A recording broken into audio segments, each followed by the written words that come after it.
Hi ಎಲ್ಲರಿಗೂ ನಮಸ್ಕಾರ. KS1 July ಸೈಕಲ್ಗೆ 2026-27ನೇ ಸಾಲಿನ ಅಡ್ಮಿಷನ್ಸ್ ಆಲ್ರೆಡಿ ಸ್ಟಾರ್ಟ್ ಆಗಿದೆ. ನಾನು ಬಿಫೋರ್ ವೀಡಿಯೋ ಮಾಡಿದ್ದೀನಿ ಅಡ್ಮಿಷನ್ಸ್ದು ಪ್ರೊಸೀಜರ್ ಹೇಗಿರುತ್ತೆ ಮತ್ತು ಲಾಸ್ಟ್ ಡೇಟ್ ಯಾವಾಗ, ಹಾಗೆ ಡಾಕ್ಯುಮೆಂಟ್ಸ್ ಏನೇನು ಬೇಕು ನೀವು KS1 ಅಡ್ಮಿಷನ್ಸ್ ಆಗಬೇಕು ಅಂತ ಅಂದರೆ ಲಾಸ್ಟ್ ಡೇಟ್ ಯಾವಾಗಿದೆ ಎಲ್ಲನೂ ಕಂಪ್ಲೀಟ್ ಇನ್ಫಾರ್ಮೇಷನ್ಸ್ನ ಆಲ್ರೆಡಿ ವೀಡಿಯೋ ಮಾಡಿದ್ದೀನಿ. ಡಿಸ್ಕ್ರಿಪ್ಷನ್ ಲಿಂಕ್ ಕೊಟ್ಟಿರ್ತೀನಿ. ಯಾರಾದರೂ ಡಿಗ್ರಿ ಜಾಯ್ನ್ ಆಗೋರಿದ್ದರೆ ಅಥವಾ ಡಿಗ್ರಿ ಡಿಸ್ಕಂಟಿನ್ಯೂ ಆಗಿ ನಾವು ಡಿಗ್ರಿ ಮಾಡ್ಕೊಬೇಕು, ರೆಗ್ಯುಲರಾಗಿ ಹೋಗೋಕ್ಕಾಗಲ್ಲ ಅನ್ನೋರು KS1 ನೀವು ಡಿಗ್ರಿ ಕಂಪ್ಲೀಟ್ ಮಾಡ್ಕೊಬೋದು. ಡಿಗ್ರಿ ಜುಲೈ ಸೈಕಲ್ಗೆ ಅಡ್ಮಿಷನ್ಸ್ ಆಗ್ಬೋದು. ಹಾಗೆಯೇ ನಾನು ಬಿಫೋರ್ ವೀಡಿಯೋದಲ್ಲಿ KS1 ಜುಲೈ ಸೈಕಲ್ಗೆ ಅಡ್ಮಿಷನ್ಸ್ ಆಗಬೇಕಾದ್ರೆ ನೀವು ಫೀಸ್ ಏನು ಪೇ ಮಾಡ್ತೀರಾ ಅದರಲ್ಲಿ 10% ಡಿಸ್ಕೌಂಟ್ ಇದೆ. ಯಾರಿಗೆ ಡಿಸ್ಕೌಂಟ್ ಇದೆ ಅಂತಲೂ ಕೂಡ ನಾನು ಬಿಫೋರ್ ವೀಡಿಯೋ ಮಾಡಿದ್ದೀನಿ. ಅದ್ರ ಲಿಂಕ್ ಕೂಡ ನಾನು ಡಿಸ್ಕ್ರಿಪ್ಷನಲ್ಲಿ ಕೊಟ್ಟಿರ್ತೀನಿ, ಚೆಕ್ ಮಾಡಿ. ತುಂಬ ಜನ ಕಮೆಂಟ್ ಮಾಡ್ತಾಯಿದ್ರಿ, ಅಲ್ಪಸಂಖ್ಯಾತರ ಸ್ಟೂಡೆಂಟ್ಸ್ ನಮಗೆ ಫೀಸ್ ಫ್ರೀ ಇಲ್ವಾ, ಹಾಗೆ ನಮಗೆ ಯಾವುದೇ ಥರ ಡಿಸ್ಕೌಂಟ್ ಇಲ್ವಾ ಅಂತ ಕೇಳ್ತಾ ಇದ್ರಿ. ಅಲ್ಪಸಂಖ್ಯಾತರ ವಿದ್ಯಾರ್ಥಿಗಳಿಗೆ ಅಧಿಕೃತವಾಗಿಯೇ KS1 ಅಧಿಸೂಚನೆ ನೋಟಿಫಿಕೇಷನ್ಸ್ನ ಹೊರಡಿಸಿದ್ದಾರೆ. 10ನೇ ತಾರೀಕು 7ನೇ ತಿಂಗಳು 2026ರಲ್ಲಿ ನೀವು ಇಲ್ಲೇ ನೋಡ್ತಾ ಇರ್ಬೋದು. ಇದು KS1 ಬಂದಿರುವಂಥ ಅಧಿಸೂಚನೆ ನೋಟಿಫಿಕೇಷನ್ಸ್. ಇದು ಅಧಿಕೃತವಾಗಿಯೇ ಯಾರಿಗಾದರೂ ಇಂಟ್ರೆಸ್ಟ್ ಇದ್ದಾನೆ ಡಿಸ್ಕ್ರಿಪ್ಷನ್ ಚೆಕ್ ಮಾಡಿ, ಲಿಂಕ್ ಕೂಡ ಕೊಟ್ಟಿರ್ತೀನಿ. ಇದನ್ನು ನೀಟಾಗಿ ನೀವು ಇನ್ನೊಂದ್ಸಲ ನೋಡ್ಕೊಬೋದು. ಹಾಗೆ ಮೈನಾರಿಟಿ ಸ್ಟೂಡೆಂಟ್ಸ್ ಯಾರ್ಯಾರು ಬರ್ತಾರೆ ಅಂತ ನಾನು ನೆಕ್ಸ್ಟು ಹೇಳ್ತೀನಿ ಮುಂದೆ. ಅಲ್ಪಸಂಖ್ಯಾತರ ಕೆಳಗಡೆ ಯಾರ್ಯಾರು ಬರ್ತಾರೋ ಅವ್ರಿಗೆ ಮಾತ್ರ ಇದು ಯೂಸ್ ಆಗುತ್ತೆ. ಎಲ್ಲರಿಗೂ ಎಲ್ಲ ಸ್ಟೂಡೆಂಟ್ಸ್ಗೂ ಇದು ಅಪ್ಲಿಕೇಬಲ್ ಆಗಲ್ಲ. ನೀವೇನಾದರೂ ಅಲ್ಪಸಂಖ್ಯಾತರ ಇಲಾಖೆ ಕೆಳಗಡೆ ನೀವೇನಾದರೂ ಅಡ್ಮಿಷನ್ಸ್ ಆಗ್ತಾಯಿದ್ದೀರಾ ಅಂತ ಅಂದರೆ, ಅಥವಾ ನಿಮಗೇನಾದ್ರು ಡಿಗ್ರಿ ಡಿಸ್ಕಂಟಿನ್ಯೂ ಆಗಿದೆ, ನಾವು ಕಂಪ್ಲೀಟ್ ಮಾಡ್ಕೊಬೇಕು, ಫಿನಾನ್ಷಿಯಲಿ ಪ್ರಾಬ್ಲಮ್ ಇದೆ ಅನ್ನೋರು ನೀವು ಯಾವುದಾದ್ರೂ ಪ್ರೋಗ್ರಾಮ್ನ ನೀವು ಮಾಡ್ಕೊಬೋದು. ಬಟ್ ಕೆಲವೊಂದೆಲ್ಲ ಕಂಡೀಷನ್ಸ್ ಇದೆ, ಹಾಗೆ ಕೆಲವೊಂದೆಲ್ಲ ಡಾಕ್ಯುಮೆಂಟ್ಸ್ ಇದೆ. ಏನೇನು ಡಾಕ್ಯುಮೆಂಟ್ಸ್ ಬೇಕು ಹಾಗೆ ಏನೇನು ಕಂಡೀಷನ್ಸ್ ಇದೆ ಅಂತ ಕಂಪ್ಲೀಟಾಗಿ ವಿಡಿಯೋದಲ್ಲಿ ನಿಮಗೆ ಎಕ್ಸ್ಪ್ಲೈನ್ ಮಾಡ್ತೀನಿ. ವಿಡಿಯೋನ ಸ್ಕಿಪ್ ಮಾಡಬೇಕು ಕೊನೆವರೆಗೂ ನೋಡಿ. ಹಾಗೆ ಜುಲೈ ಸೈಕಲ್ ಅಡ್ಮಿಷನ್ ಸ್ಟಾರ್ಟ್ ಆಗಿದೆ ಎಲ್ಲರಿಗೂ. ಅದ್ರದ್ದು ಕೂಡ ನಾನು ಬಿಫೋರ್ ವಿಡಿಯೋ ಮಾಡಿದ್ದೀನಿ, ಅದ್ರ ಡಿಸ್ಕ್ರಿಪ್ಷನ್ ಲಿಂಕ್ ಕೊಟ್ಟಿರ್ತೀನಿ, ಚೆಕ್ ಮಾಡಿ. ಫಸ್ಟ್ ಇವಾಗ ಅಲ್ಪಸಂಖ್ಯಾತರ ಇಲಾಖೆ ಕೆಳಗಡೆ ಯಾರ್ಯಾರು ಬರ್ತಾರೆ ಅಂತ ನೋಡೋಣ. ಇಲ್ಲಿ ಕೊಟ್ಟಿದ್ದಾರೆ ನೋಡಿ, ನೀವು KS1 ಪ್ರಾದೇಶಿಕ ಕೇಂದ್ರದ ಮುಖಾಂತರ ಅಡ್ಮಿಷನ್ಸ್ ಆಗ್ಬೋದು. ನೀವು ಪದವಿ ಅಥವಾ ಸ್ನಾತಕೋತ್ತರ ಪದವಿಗೆ ಶಿಕ್ಷಣ ಪಡಿಬೋದು. 2026-27ನೇ ಸಾಲಿನ ಜುಲೈ ಸೈಕಲಲ್ಲಿ ಅಡ್ಮಿಷನ್ ಆಗ್ಬೋದು ಅಂತ ಆದೇಶ ಕಳಿಸಿದ್ದಾರೆ ನಿಮಗೆ. ನೀವು ಇಲ್ಲೇ ನೋಡ್ತಾ ಇರ್ಬೋದು ಇದನ್ನು. ಇವಾಗ ನೋಡೋಣ ಯಾರ್ಯಾರು ಮೈನಾರಿಟಿ ಸ್ಟೂಡೆಂಟ್ಸ್ ಬರ್ತಾರೆ ಅಂದರೆ, ಯಾರು ಅಲ್ಪಸಂಖ್ಯಾತರ ವರ್ಗಕ್ಕೆ ಯಾರ್ಯಾರು ಬರ್ತಾರೆ ಅಂದರೆ, ಮುಸ್ಲಿಮ್ಸ್ ಬರ್ತಾರೆ, ಹಾಗೆ ಜೈನ್ ಇದೆ, ಕ್ರಿಶ್ಚಿಯನ್ಸ್ ಇದೆ, ಸಿಖ್ ಇದೆ, ಮತ್ತು ಬುದ್ಧಿಸ್ಟ್ ಹಾಗೂ ಪಾರ್ಸಿ, ಇದಿಷ್ಟು ಜನನು ಅಲ್ಪಸಂಖ್ಯಾತರ ವರ್ಗಕ್ಕೆ ಬರ್ತಾರೆ. ಹಾಗೆ ಯಾರ್ಯಾರು ಅಂದರೆ ಸೆಲೆಕ್ಟ್ ಆಗ್ತಾರೆ, ನಿಮ್ಮ ಡಾಕ್ಯುಮೆಂಟ್ಸ್ ಎಲ್ಲ ಕರೆಕ್ಟಾಗಿದ್ದು, ಅವ್ರು ಹೇಳಿ ಕಂಡೀಷನ್ಸ್ ಎಲ್ಲ ನಿಮ್ಮ ಹತ್ರ ಕರೆಕ್ಟಾಗಿದೆ, ನೀವು ಅದಕ್ಕೆ ಅಪ್ಲಿಕೇಬಲ್ ಇದ್ದೀರಾ ಅಂತ ಅಂದರೆ ಸೆಲೆಕ್ಟೆಡ್ ಮಾತ್ರ ಇರ್ತಾರೆ ಸೆಲೆಕ್ಟೆಡ್ ಸ್ಟೂಡೆಂಟ್ಸ್ ಅವ್ರಿಗೆ ಗೌರ್ಮೆಂಟ್ ಸರ್ಕಾರದಿಂದನೇ ನಿಮಗೆ ಫೀಸ್ನ ಪೇ ಮಾಡಿಕೊಡ್ತಾರೆ 2 ಸೆಮಿಸ್ಟರ್ಗಳಿಗೂ. ಹಾಗೆಯೇ ಇಲ್ಲಿ ಕೊಟ್ಟಿದ್ದಾರೆ ನೋಡಿ, ನಿಮಗೆ ಎಕ್ಸಾಮ್ ಫೀಸ್ ಕೂಡ ಅವರೇ ಪೇ ಮಾಡ್ತಾರೆ.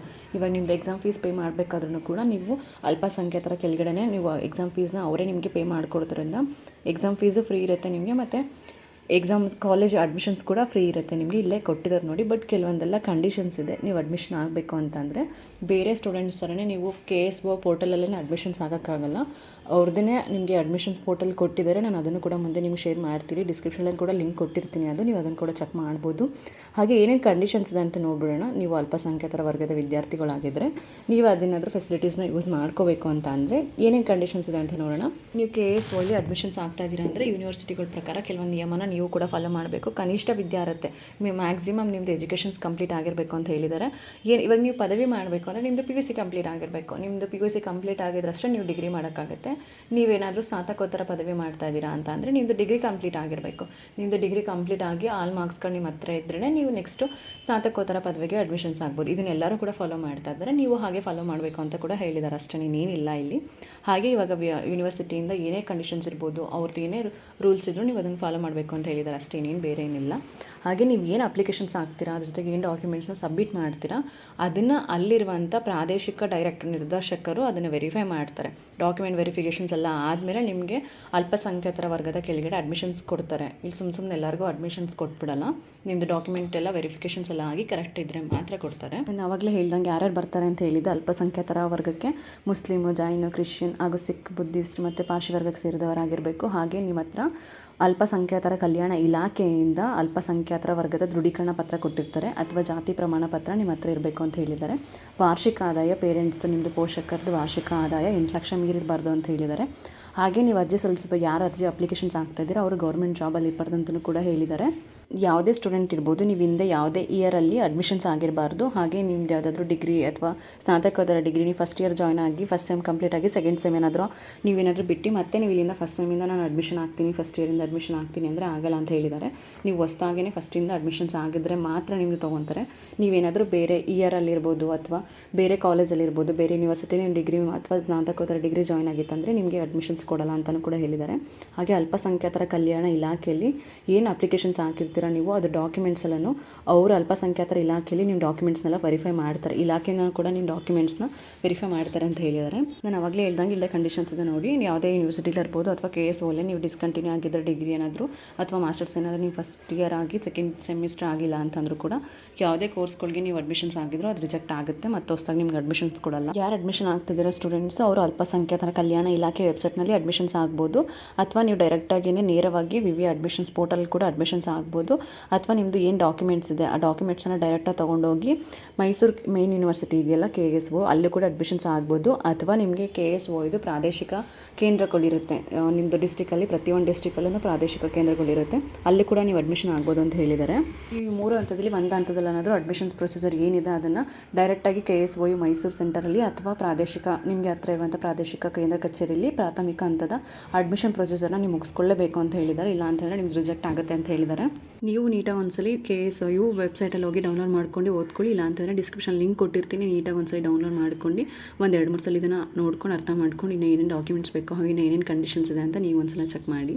ನೀವು ಅಲ್ಪಸಂಖ್ಯಾತರ ಕಲ್ಯಾಣ ಇಲಾಖೆ ಕೆಳಗಡೆ ಅಡ್ಮಿಷನ್ ಆಗ್ತಿದ್ದೀರಾ ಅಂದರೆ ನಾನು ಡಿಸ್ಕ್ರಿಪ್ಷನಲ್ಲಿ ಲಿಂಕ್ ಕೊಟ್ಟಿರ್ತೀನಿ, ನೀವು ಕೂಡ ಒಂದ್ಸಲ ಚೆಕ್ ಮಾಡಿ. ಬೇರೆ ಸ್ಟೂಡೆಂಟ್ ಅಡ್ಮಿಷನ್ ಆಗುತ್ತಾರೆ ನೀವು ಡೈರೆಕ್ಟಾಗಿ KSO ಪೋರ್ಟಲಲ್ಲಿ ಅಡ್ಮಿಷನ್ ಆಗೋಕ್ಕಾಗಲ್ಲ, ನಿಮ್ಮ ಸಪ್ರೇಟ್ ವೆಬ್ಸೈಟ್ ಕೊಟ್ಟಿದ್ದಾರೆ, ಇದನ್ನು ನಾನು ಡಿಸ್ಕ್ರಿಪ್ಷನ್ ಕೊಟ್ಟಿರ್ತೀನಿ, ಒಂದ್ಸಲ ಚೆಕ್ ಮಾಡಿ. ನಿಮಗೇನೂ ಅರ್ಥ ಆಗ್ತಾಯಿಲ್ಲ, ನೀವು ಅಲ್ಪಸಂಖ್ಯಾತರ ವರ್ಗದಕ್ಕೆ ಬರ್ತೀರಾ, ನಿಮಗೆ ಮಾಹಿತಿ ಇರ್ಬೋದು ಅಥವಾ ಡಾಕ್ಯುಮೆಂಟ್ಸ್ ಏನೇನು ಸಬ್ಮಿಟ್ ಮಾಡಬೇಕು ಅಲ್ವಾ, KSOಲ್ಲಿ ಹೋದಾಗ ನಮಗೆ ಅಡ್ಮಿಷನ್ಸ್ ಪ್ರೊಸೀಜರ್ ಹೇಗೆ ಮಾಡ್ತಾರೆ, ನಾವು ಆನ್ಲೈನಲ್ಲಿ ಅಪ್ಲಿಕೇಶನ್ಸ್ ಹಾಕೊಂಡು ತೊಗೊಂಡೋಗಿ ಯೂನಿವರ್ಸಿಟಿ ಕೊಟ್ಟರೆ ಅವ್ರು ಅಕ್ಸೆಪ್ಟ್ ಮಾಡ್ತಾರೆ, ನಿಮಗೆ ಇದೆಲ್ಲದಕ್ಕೂ ಡೌಟ್ ಇದೆ ಅಂತ ಅಂದರೆ ಡೈರೆಕ್ಟಾಗಿ ಒಂದ್ಸಲ KSO ಮೈಸೂರಲ್ಲೇ ಯೂನಿವರ್ಸಿಟಿಲಿ ಹೋಗಿ ನೀವು ಕೂಡ ಮಾಹಿತಿನ ಕೇಳ್ಬೋದು, ಅಥವಾ ನಿಮಗೆ ಹತ್ರ ಯಾವ ಡಿಸ್ಟ್ರಿಕಲ್ಲಿದ್ದೀರಾ ಅಥವಾ ತಾಲೂಕಲ್ಲಿರ್ಬೋದು ಒಂದು ನಿಮಗೆ ಹತ್ರ ಇರುವಂಥ ರಿಜಿನಲ್ ಸೆಂಟರಲ್ಲಿರುತ್ತೆ. ಪ್ರತಿಯೊಂದು ಡಿಸ್ಟ್ರಿಕಲ್ಲೂ ಕೂಡ ಒಂದು ರಿಜಿನಲ್ ಸೆಂಟರ್ಸ್ ಇದ್ದೇ ಇರುತ್ತೆ, ಪ್ರಾದೇಶಿಕ ಕೇಂದ್ರಗಳಿರುತ್ತೆ, ಅಲ್ಲಿ ಹೋಗಿ ನೀವು ಮಾಹಿತಿನ ಕೇಳಿ. ಅಡ್ಮಿನ್ ಬ್ಲಾಕಲ್ಲಿ ಹೋಗ್ಬಿಟ್ಟು ನೀವು ಅಲ್ಲಿ ಕೇಳ್ಬೋದು, ನನಗೆ ಈ ಥರ ಬರುತ್ತೆ, ನಾನು ಅಡ್ಮಿಷನ್ಸ್ ಆಗಬೇಕು, ಈ ಥರ ಕೋರ್ಸ್ಗೆ ಅಡ್ಮಿಷನ್ಸ್ ಆಗ್ತಾಯಿದ್ದೀನಿ, ಏನೇನು ಡಾಕ್ಯುಮೆಂಟ್ಸ್ ಬೇಕು, ಹಾಗೆ ಪ್ರೊಸೀಜರ್ ಹೇಗಿರುತ್ತೆ, ಲಾಸ್ಟ್ ಡೇಟ್ ಯಾವಾಗಿದೆ, ಇದೆಲ್ಲನೂ ನೀವು ನೀಟಾಗಿ ಒಂದ್ಸಲ ಅವ್ರ ಹತ್ರನೂ ಕೂಡ ಮಾಹಿತಿನ ಕೇಳ್ಕೊಂಡು ಅಡ್ಮಿಷನ್ಸ್ ಆಗಿ ಬೇಗ. ಯಾಕಂದರೆ ಲಾಸ್ಟ್ ಡೇಟು ಅವರು ಬೇರೆ ಸ್ಟೂಡೆಂಟ್ಸ್ಗಾದರೆ ಸೆಪ್ಟೆಂಬರ್ ಮಂತ್ವರೆಗೂ ಇದೆ, ಬಟ್ ಇಲ್ಲಿ ಲಾಸ್ಟ್ ಡೇಟ್ ಕರೆಕ್ಟಾಗಿ ಮೆನ್ಷನ್ ಮಾಡಿಲ್ಲ ಅವರು, ಹಾಗಾಗಿ ಲಾಸ್ಟ್ ಡೇಟ್ ಯಾವಾಗಿದೆ ಅಂತ ನೀವು ಅವ್ರ ಹತ್ರ ಇನ್ನೊಂದ್ಸಲ ಕ್ಲಿಯರಾಗಿ ಕೇಳ್ಕೊಳ್ಳಿ. ಅಲ್ಪಸಂಖ್ಯಾತರ ವರ್ಗದ ಇಲಾಖೆ ಕೆಳಗಡೆ ಅಡ್ಮಿಷನ್ಸ್ ಪೋರ್ಟಲ್ ಓಪನ್ ಆಗಿದೆ, ಯಾರ್ಯಾರಾದರೂ ಅಲ್ಪಸಂಖ್ಯಾತರ ವರ್ಗಕ್ಕೆ ಬರ್ತಾರೆ ಅವ್ರಿಗೆಲ್ಲರಿಗೂ ಅಡ್ಮಿಷನ್ ಸ್ಟಾರ್ಟ್ ಆಗಿದೆ, ಅಡ್ಮಿಷನ್ಸ್ ಮಾಡ್ಕೊಳ್ಳಿ KSO ಇಲ್ಲಿ. ಹಾಗೆಯೇ 2026-27ನೇ ಸಾಲಿನ ಜುಲೈ ಸೈಕಲ್ಗೆ ಎಲ್ಲರಿಗೂ ಅಡ್ಮಿಷನ್ ಸ್ಟಾರ್ಟ್ ಆಗಿದೆ. ಯಾರಾದರೂ ಡಿಗ್ರಿ ಮಾಡ್ಕೊಬೇಕು, ಡಿಗ್ರಿ ಡಿಸ್ಕಂಟಿನ್ಯೂ ಆಗಿದೆ, ನಮ್ಮದು PUC ಕಂಪ್ಲೀಟ್ ಆಗಿದೆ, ಡಿಗ್ರಿ ಮಾಡಬೇಕು, ರೆಗ್ಯುಲರ್ ಮಾಡೋಕ್ಕಾಗಲ್ಲ ಅನ್ನೋರು ನೀವು ಕರೆಸ್ಪಾಂಡಿಂಗಲ್ಲಿ ಡಿಗ್ರಿನ ಕಂಪ್ಲೀಟ್ ಮಾಡ್ಕೊಬೋದು. ಹಾಗೆ ನಿಮ್ಮದು ಡಿಗ್ರಿ ಕಂಪ್ಲೀಟ್ ಆಗಿದ್ದು ನೀವು ಸ್ನಾತಕೋತ್ತರ ಡಿಗ್ರಿ ಜಾಯ್ನ್ ಆಗಬೇಕು ಅಂದ್ರೂ ಕೂಡ ನೀವು ಡಿಗ್ರಿ ಕಂಪ್ಲೀಟ್ ಮಾಡ್ಕೊಂಡಿದ್ರೆ ಡೈರೆಕ್ಟಾಗಿ ನೀವು ಸ್ನಾತಕೋತ್ತರಗೂ ಕೂಡ ಅಡ್ಮಿಷನ್ಸ್ ಆಗ್ಬೋದು.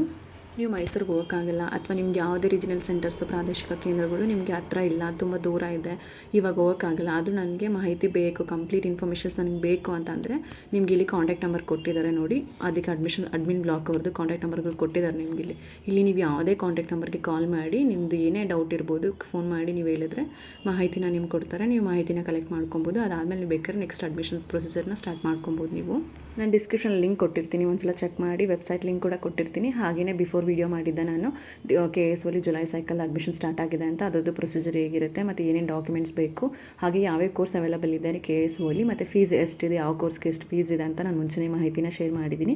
ಅದರದ್ದು ಲಿಂಕ್ ಕೂಡ ಡಿಸ್ಕ್ರಿಪ್ಷನ್ ಕೊಟ್ಟಿರ್ತೀನಿ, ಯಾರಿಗಾದ್ರೂ ಇಂಟ್ರೆಸ್ಟ್ ಇತ್ತು ಅಂದರೆ ಒಂದ್ಸಲ ಚೆಕ್ ಮಾಡಿ. ಅಲ್ಪಸಂಖ್ಯಾತರ ವರ್ಗಕ್ಕೆ ಯಾರ್ಯಾರು ಬರ್ತಾರೆ ಅವ್ರಿಗೆ ಈ ವಿಡಿಯೋನ ಶೇರ್ ಮಾಡಿ, ಅವ್ರಿಗೂ ಯೂಸ್ ಆಗುತ್ತೆ, ಅವ್ರಿಗೂ ಮಾಹಿತಿ ಸಿಕ್ತಂಗೆ ಆಗುತ್ತೆ. ಹಾಗೆ ಈ ವಿಡಿಯೋ ಇಷ್ಟ ಆಗಿದೆ ಅಂತ ಅನ್ಕೋತೀನಿ. ವಿಡಿಯೋ ಇಷ್ಟ ಆಗಿದೆ ಅಂದರೆ ಲೈಕ್ ಮಾಡಿ, ಹಾಗೆ ನನ್ನ ಚಾನಲ್ಗೆ ಯಾರು ಸಬ್ಸ್ಕ್ರೈಬ್ ಮಾಡ್ಕೊಂಡಿಲ್ಲ ಸಬ್ಸ್ಕ್ರೈಬ್ ಮಾಡ್ಕೊಂಡು ವಿಡಿಯೋ ನೋಡಿ, ಯಾರು ಸಬ್ಸ್ಕ್ರೈಬ್ ಮಾಡ್ಕೊಂಡಿದ್ದೀರಾ ಎಲ್ಲರಿಗೂ ಥ್ಯಾಂಕ್ ಯು ಅಂತ ಹೇಳ್ತಾ ನೆಕ್ಸ್ಟ್ ವಿಡಿಯೋದಲ್ಲಿ ಸಿಗೋಣ. Thank you.